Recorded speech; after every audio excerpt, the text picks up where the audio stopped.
Last week, the fish were growing legs to become amphibians. This week, the amphibians lose their legs. Butterflies inspire stunning technology, and Venus is mysteriously winding down. This is Genesis Week.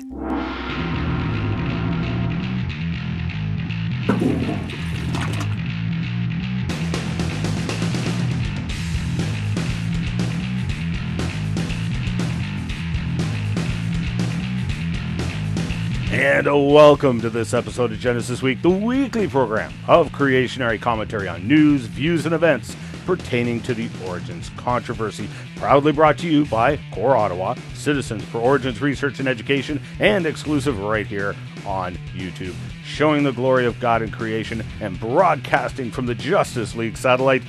Now that the Justice League no longer exists and the organization was going into receivership, we got their space station hideout for a song and a dance.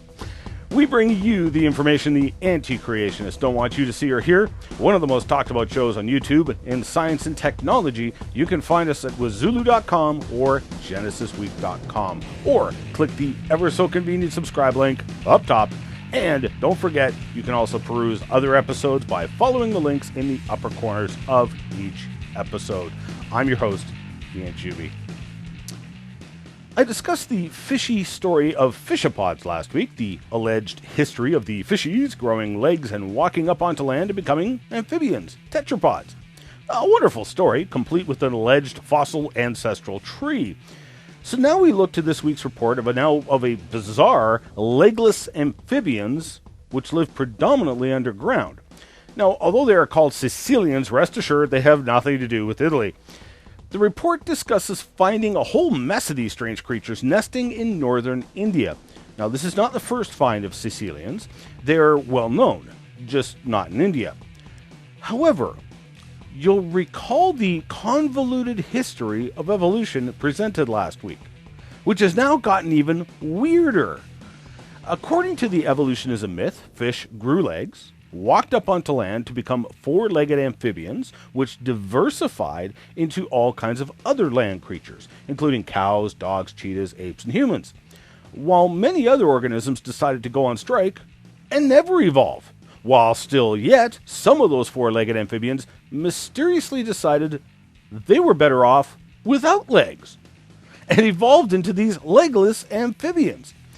And so the evolutionism myth takes another bizarre twist in its just so story. So obviously, these legless amphibians have been quite successful without legs. So why did the fish evolve legs in the first place? If there was an advantage to legs, then why did these amphibians de-evolve, losing their legs? In the end, the answer is irrelevant, because evolution will simply make it fit. Answers or not, because evolution conforms to whatever evidence it is presented with, because it is not science. Now, you're certainly welcome to believe evolution, just please don't call it science. General Electric released details on its stunning new thermal imaging technology last week, along with a report in Nature Photonics. Researchers were studying the wings of butterflies and made a surprise discovery. The morpho butterfly glistens with a stunning, beautiful blue. It's what causes this color that caught the eye of researchers and inspired the design of an electronic eye. Examined under an electron microscope, the researchers discovered the surface of the wings were covered in an array of tree-like nanostructures. Now, this forest did several things. It refracted light, enhancing blues and removing other colors of light. Now, that was already interesting, but what they also realized was that this forest expands and contracts with temperature, which alters what color of light is enhanced or removed.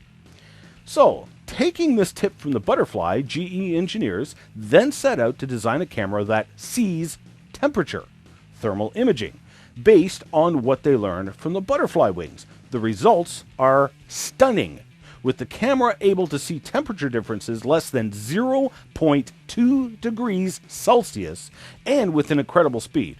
A response time of about 1/40th of a second. Now, to give you an idea of just how fast that is, Consider that this video is a series of different pictures, every picture on the screen for a fleeting moment, 1/30th of a second.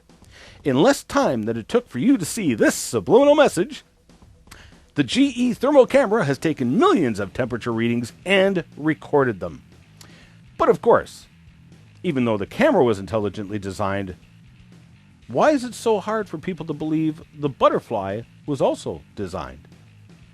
Such intricacies in the butterfly wing have no apparent evolutionary purpose, yet it is within the character of a creator god to make things that are just plain pleasing to the eye, which he also created.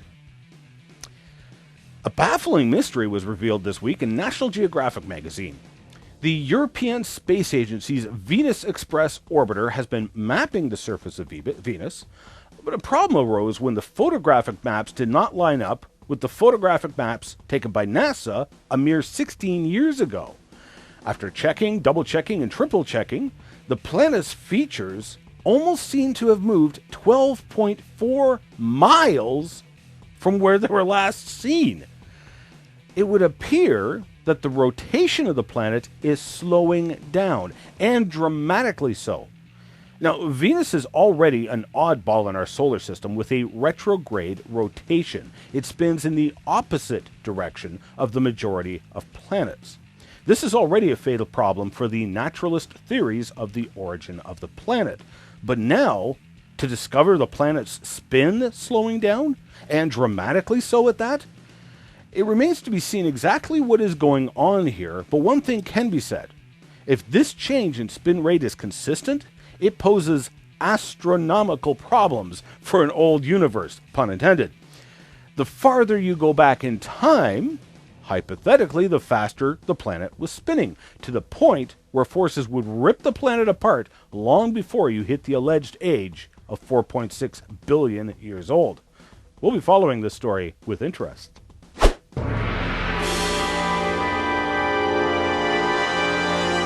Woohoo! Mail for me?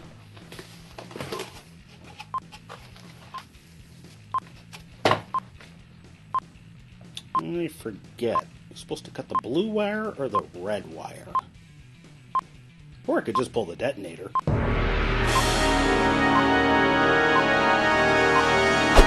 William Tyndale made a comment on last week's show, the likes of which I hear often.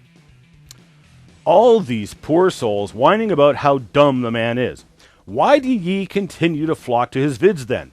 What are your sterilized channels of indoctrination not feeding you? Do you honestly think ad hominem attacks make for persuasive arguments? Honestly, they show the desperation of your position. Backed up to the edge of the precipice, clinging to defunct, outdated wives' tales. Self-proclaimed skeptics, try an ounce, just an ounce of your skepticism on your own beliefs and see how quickly the sham folds. Once Forgiven Now Free also expressed the exasperation so many feel when reading the skeptical comments. Ian, I go back and check on your video every now and then to read the comments. The stupidity truly astounds me. It blows my mind. You're obviously doing something right because the atheists have gone crazy. They clearly don't know what to do when the facts are against them. Their instinct is to attack and insult you, which says a lot about their worldview and belief system. It should be noted that I frequently get similar comments from non-Christians and non-creationists. Now, interestingly, I was having a discussion with my friend Shannon this week, and she made a very interesting observation, which I think is quite accurate.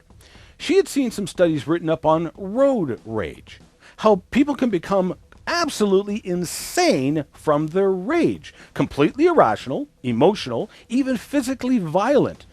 Normal people who suddenly lose all control of reason or rationale. This study apparently concluded that people considered their cars an extension of their person, and thus violating your car's personal space was a very personal violation against themselves.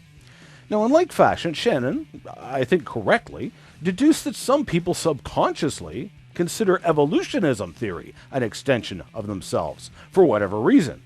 And thus, when evolutionism is questioned, it becomes an attack on their person. And they respond with a completely irrational, unreasonable reaction akin to road rage.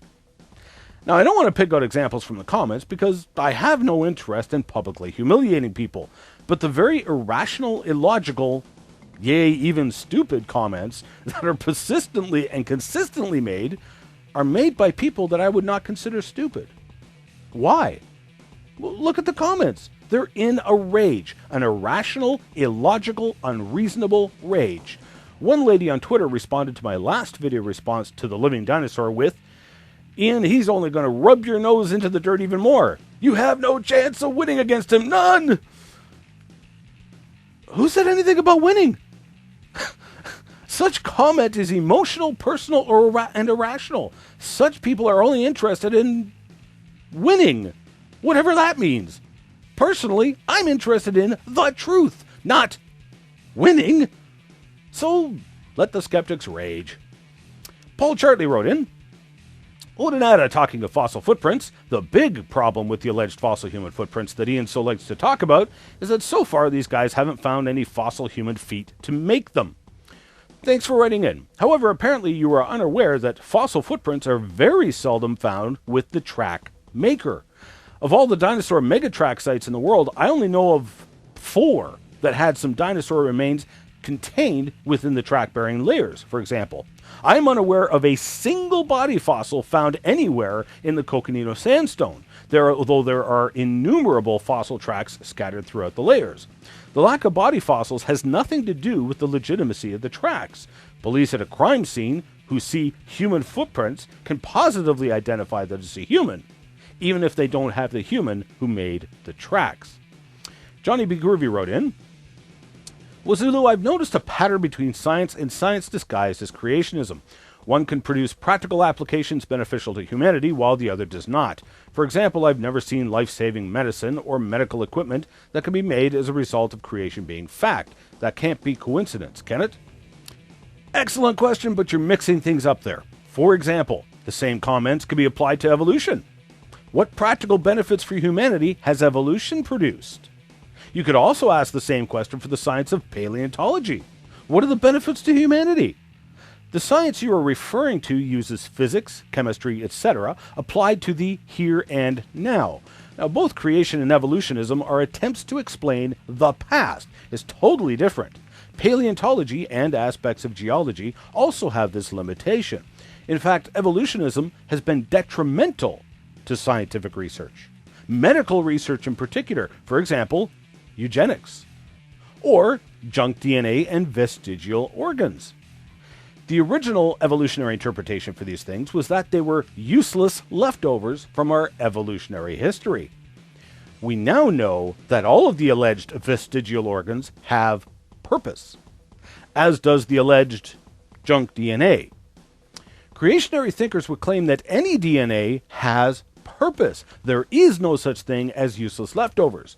There may be broken DNA or organs, but creationary thinking would inspire, not hinder, scientific research. As a result of evolutionary teaching that things like the tonsils were useless leftovers, doctors cut them out of patients quite regularly, until they discovered that a tonsillectomy left you prone to polio and paralysis. Evolution has hindered scientific progress.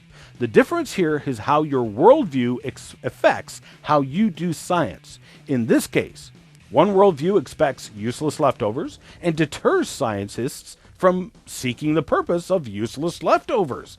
The other worldview would say that everything had purpose and was part of the overall design, thus compelling scientists to seek out the purpose and design. Creationary thinking looks to nature as designed with the intention of copying the designer's ideas, because he is such an incredible designer. A very lengthy discussion about stasis went on last week, and I must give kudos to YouTuber Fusion840, who attempted to explain the significance and obvious case for stasis in the fossil record to people who would not listen nor believe. Hey, at least you tried. But the discussion was ended and summed up so nicely in one sentence by answers questions 1. Microevolution occurs in unchanging environments, so if macroevolution is microevolution plus time, as evolutionists claim, then we would expect to see evolution even in unchanging environments. You nailed it. Thanks to everyone who wrote in with comments. Well, that's it for this week. I'm your host, Ian Juby. I hope you'll join me for next Thursday for the next episode. Please subscribe up above and use the convenient share button down below to post this video on TwitFace+ or to embed it in your blog or website. Let us remember the words of our Creator, the Lord Jesus Christ, who said, "I am the way, the truth, and the life. No man comes to the Father but through me." See you on the flip side. Production software was provided for Genesis Week by the Big Valley Creation Science Museum, located just 25 minutes north of Drumheller, Alberta, in the heart of Dinosaur Badlands. The Big Valley Creation Science Museum was built from the ground up to give credit to our Creator, portraying the scientific evidence showing that creation is the faith that fits the facts, and evolution is the faith that the facts have failed. Visit bvcsm.com for more details.